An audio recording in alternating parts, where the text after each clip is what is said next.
हमारे अन्नदाता कैसे समृद्ध बनेंगे और ऋण के जाल से कैसे मुक्त होंगे। देखिए, हमारी जो कृषि है वो 18% योगदान देती है जीडीपी में, ठीक। और वहाँ पे जो कार्य कर रहे हैं लोग, हमारे जो किसान हैं, वो कर रहे हैं 47%। तो सोचिए, बाकी ये 50% लोग 18% के पीछे पैसा ला रहे हैं, कमा रहे हैं, और बाकी लोग 50% बचे हैं, वो बाकी 42% पैसा कमा रहे हैं।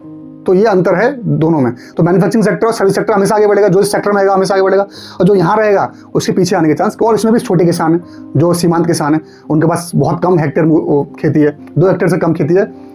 तो ये समस्या बहुत बड़ी है। इसमें क्या, ऋण का जाल कैसे बचेगा?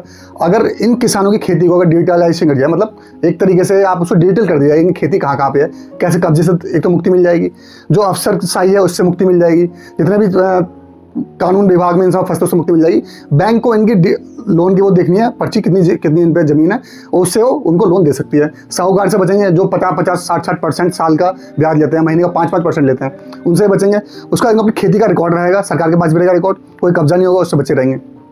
एमएसपी की बात करें तो एमएसपी सिर्फ 6% लोगों तक ही पहुंच पाती है, बाकी 2 किसान ऐसे रह जाते हैं, बाकी सब उसको ऐसी बेचनी पड़ती है बिना एमएसपी के, और बल्कि 23 फसलों पे एमएसपी सरकार देती है। तो ये भी इस पर बहुत निगरानी तंत्र बड़ा चाहिए, इसमें बहुत बड़ा काम होना चाहिए था। पर वो इतना तो बिल आए थे 3, वो ड्रॉप वापस हो गए, तो इससे और दिक्कत, क्योंकि अभी तक कोई भी ऐसा सोर्स नहीं निकला जिससे किसानों की स्थिति को सही से अच्छा किया जाए। बहुत किसान सम्मान निधि, ये बहुत सारी चीज़ें चल रही हैं, बहुत सारी योजनाएं चल रही हैं, पर इनको बहुत बड़ा व्यापक फर्क नहीं मिला अभी तक।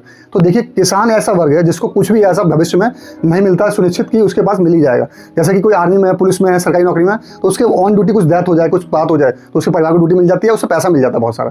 पर किसानों के साथ ऐसा नहीं है, उनकी फसल खराब होगी तो कोई, अब जाके बीमा होना चालू हुआ है, किसानों ने, सरकार ने सोचा कि फांसी क्यों लगा रही किसान। तो ये समस्याएं हैं, तो इन समस्या को सोचना पड़ेगा। डिजिटल जाएंगे हम, अच्छी निगरानी तंत्र रखेंगे, और हम देखेंगे कार्यबल इसमें ज़्यादा ना बिजी हो, जितना कार्यबल चाहिए उतना ही कार्यबल रहे, तो किसानों की सुधरने की, उनकी समृद्धि की ओर थोड़े कदम बढ़ा सकते हैं।